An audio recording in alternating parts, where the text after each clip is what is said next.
Good afternoon, everybody. Let's get right to our headlines. On this Wednesday afternoon, the NFL will measure first downs with new cameras. Plus, a Northwest Florida family says an ambulance service cost a man his life. And the Auburn Tigers are headed to the Final Four. Let's get started with News 5 now. Brought to you by Green & Phillips, covering news from your neighborhood and around the world. News 5 Now starts right now. Hello, everybody. Welcome to News 5 Now. I'm Devin Walsh. It is Wednesday, April 2nd. Glad to be with all of you. It's a little bit windy outside, but it sure does feel nice, doesn't it? Except for all those little brown pollen-looking things that are falling from the oak trees.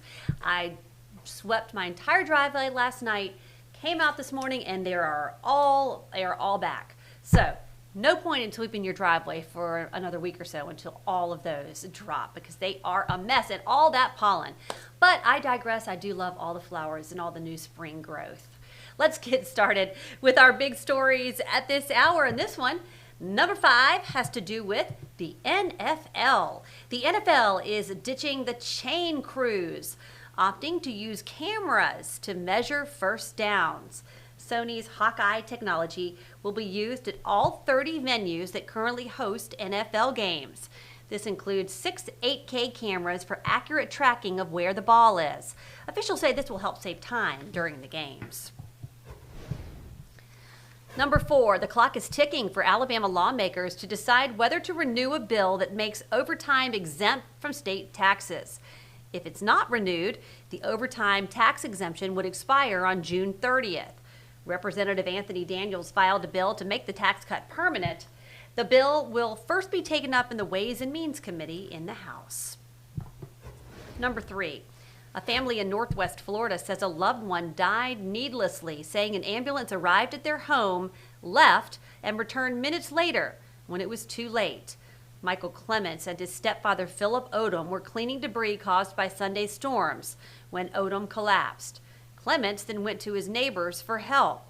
He says the ambulance arrived in front of the house but then drove off.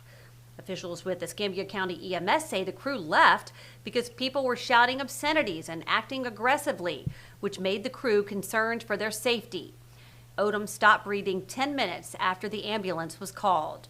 EMS officials said the crew followed protocol by calling law enforcement and leaving until officials deemed it was safe to return. Number 2, a fugitive from North Carolina remains in Metro Jail this afternoon.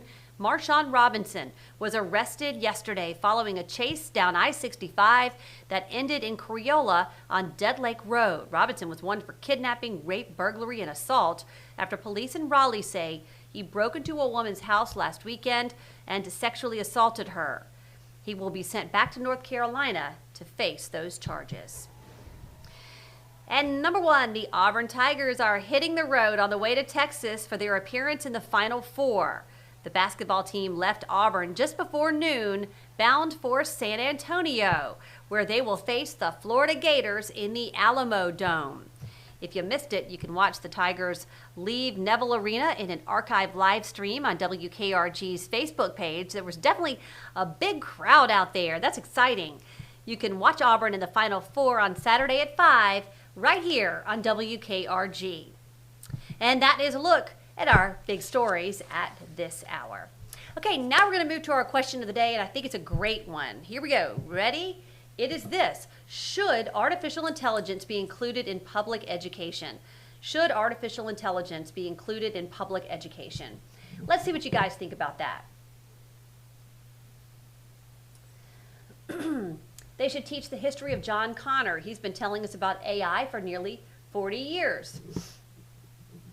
Kenneth says no, keep that away from students. Bring back the books and the workshops. Kathy, certainly not. Wrong answers half the time. John says, what about just intelligence? They're working on that, John. Okay. Melanie says, this generation needs to learn to use AI like we learned to use personal computers. No, when used responsibly, artificial intelligence should be used as an asset to learning or whatever career you are in. Tyler says, you know what, AI is concerning, but so was the internet. When I graduated in 2000, it has pros and cons.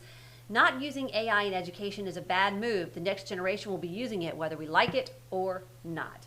So some really great comments. I mean, I have to agree with having a teenager in high school.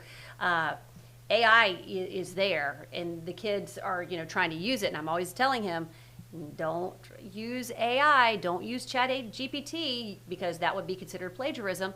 And a lot of schools have filters where they can run the papers through to see if the kids have plagiarized. But it is an interesting tool. It is an amazing tool, but it needs to be used cautiously. We need to make sure our kids know how to write, instead of just saying, write me a paper on blah, blah, blah, and then it'll just write you a paper on that, and you never have to learn how to write. So I think the teachers are going to have to kind of be strict on that and definitely use those AI filters, but it can be really helpful at the same time. So we do need to figure out how to live with it and use it responsibly. There's my soapbox for you.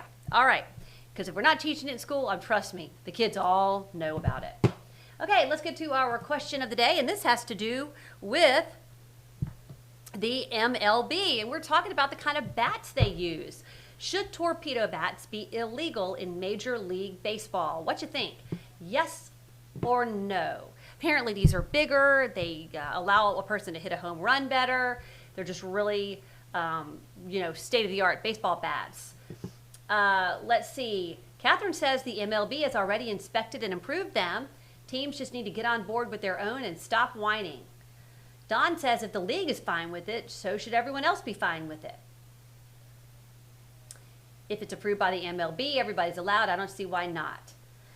Bev says pitchers and fielders can use customized gloves. Golfers can use customized clubs. Various batters on various teams have used these over the last few years. So let us know what you think. Yes or no, should torpedo bats be illegal in Major League Baseball? So some really good questions and a good poll for you to comment and vote on today.